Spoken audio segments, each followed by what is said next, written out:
हे माता वैष्णव, कभी अपने भक्तों को निराश मत करना। ये भक्त आपके ही सहारे हैं। सच्चे दिल से कमेंट बॉक्स में लिख देना जाए। माता रानी दोस्तों, नवरात्रि का पावन पर्व शुरू हो चुका है और हमारे हिंदू धर्म में नवरात्रि को बहुत ही धूमधाम से मनाते हैं। मिलजुल कर प्यार के साथ मनाते हैं।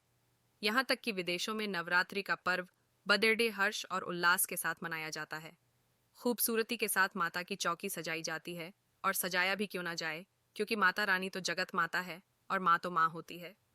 दोस्तों, नवरात्रि में पूजा पाठ व्रत ये बहुत ही नियम पूर्वक किए जाते हैं, और ऐसी भी मान्यता है कि नवरात्रि के दौरान जो भी माता रानी के लिए पूजा पाठ करते हैं, व्रत करते हैं, तो सभी प्रकार की मनोकामना की पूर्ति होती है, क्योंकि 9 दिनों तक माता रानी इस पृथ्वी पर आ जाती है और अपने भक्तों की सभी प्रकार की मुरादों को पूर्ण करती है, दिल में छुपी इच्छाओं को पूर्ण करती है।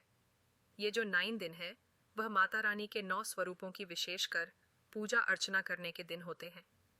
तो नवरात्रि में घर में ले आना यह एक चीज गरीबी भूल जाएगी आपके घर का रास्ता। जी हाँ, नवरात्रि में कुछ ऐसी चीजें हैं जिन्हें घर में ला करके रखने से माता रानी बहुत ही प्रसन्न होती हैं और अपने भक्तों की सभी प्रकार की जो मुरादें हैं, मनोकामना हो, उसे पूर्ण करती है। वीडियो को ध्यान से देखना। आज की जो वीडियो का विषय है बहुत ही सुंदर है। अगर आज की वीडियो मिस कर दी तो फिर आप बाद में गरीब के गरीब ही रह जाओगे। कहने का मतलब है कि धन संपदा प्राप्त करने का नवरात्रि में जबरदस्त पावरफुल चीज बताने वाला हूँ, और जरूरी नहीं है कि नवरात्रि के प्रथम दिन यह खरीद करके लाए। आप चाहें तो किसी भी दिन नवरात्रि के दिन में आप इसे खरीद करके अपने घर में ला करके स्थापित कर सकते हैं। आपके दिन दुगनी रात चौगुनी तरक्की होगी। साथ ही साथ नवरात्रि से जुड़ी बहुत सारी जानकारी बताऊंगा। वीडियो को ध्यान से देखना।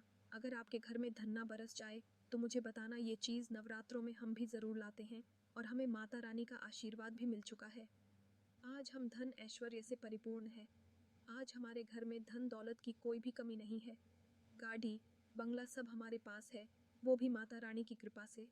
तो हमने सोचा जो हमारे सभी दर्शक हैं उन्हें भी माता रानी से जुड़ी कुछ चीज़ें बता दें, ताकि हमारे दर्शकों को लाभ प्राप्त हो सके, माता रानी का आशीर्वाद मिल सके। आइए जानते हैं। दोस्तों, मैं हर दिन बोलता हूँ, नवरात्रि में माता रानी की जो सेविका होती है हमारे घर के द्वार पर 9 दिनों तक आती है। हम कितनी पूजा कर रहे हैं, कितना पाठ कर रहे हैं, माता रानी के लिए हम कौन सा भोग लगा रहे हैं, माता रानी को प्रसन्न करने के लिए हम अपने घर में कौन सी वस्तु घर में खरीद करके लाए हैं, ये सारी जानकारी की सूचना माता रानी को उनकी सेविका देती है। आपने देखा होगा, गांव में अगर ग्रामीण इलाकों से होंगे या फिर शहर में रहते होंगे, तो जो मुख्य मंदिर होता है माता रानी का, या फिर ग्रामीण इलाकों में रहते हैं तो सभी लोग आपस में सामाजिक स्तर पर माता रानी की एक प्रकार से मूर्ति की स्थापना करते हैं। वहां सभी सेविका माता रानी की गांव में घूमती है, शहरों में घूमती है, और कौन कितनी पूजा कर रहा है, कौन कितना पाठ कर रहा है, कौन कितनी भक्ति कर रहा है, उसके अनुसार माता रानी को जा करके उनके सभी कर्मों को बताती है। फिर माता रानी जाने से पूर्व हमारे कर्मों को, हमारी भक्ति को देखते हुए हमें आशीर्वाद प्रदान करती है। इसलिए नवरात्रि के समय में सोना नहीं चाहिए। नवरात्रि के समय में हमें भूलकर भी शराब वगैरह का सेवन नहीं करना चाहिए। लहसुन, प्याज, जो ये तामसिक चीजें कही गई हैं, इनका परित्याग कर देना चाहिए। तो नवरात्रि में कौन सी ऐसी चीज है जिसे हम घर में खरीद करके लाए, जिससे हमारे घर में अन्न धन की बढ़ोतरी हो? सारी जानकारी इस वीडियो में जानेंगे, तो चलिए मैं आप लोगों को बताना चाहूंगा नवरात्रि में हमें कौन सी चीज लानी चाहिए। तो आप अगर इस प्रकार की जानकारी में इंटरेस्ट रखते हैं तो वीडियो को लाइक करके चैनल को सब्सक्राइब जरूर करना, और कमेंट बॉक्स में जय माता दी जरूर लिख देना, और यह भी कि माता रानी हम आपसे बहुत प्यार करते हैं। दोस्तों, हमारे धर्मशास्त्र कहते हैं, आप में से अधिकतर ऐसे लोग हैं जो कि विदेश यात्रा करना चाहते हैं या फिर तीर्थों की यात्रा करना चाहते हैं, 4 धाम की यात्रा करना चाहते हैं। लाख प्रयास करने के भी बाद आपकी मनोकामना पूर्ण नहीं हो पा रही है, तो आप नवरात्रि के समय में ध्वजा घर में खरीद करके लाए। इसे माता रानी को समर्पित कर दें, और नवमी के दिन इसे किसी भी देवी मंदिर में जा करके इसे आप चढ़ा देना। फिर आपकी विदेश यात्रा हो या फिर 4 धाम की यात्रा करना चाहते हो, वहीं यात्रा मंगलमय हो जाएगी। आपके सभी रास्ते खुल जाएंगे। आप में से अधिकतर ऐसे लोग हैं जो कि बोलते हैं, गुरुजी हम धनवान बनने के लिए क्या करें? तो सुनिए, अगर आर्थिक कष्टों से आप मुक्ति पाना चाहते हैं तो नवरात्रि में चांदी की कोई भी सामग्री ला करके देवी माता को समर्पित कर देना।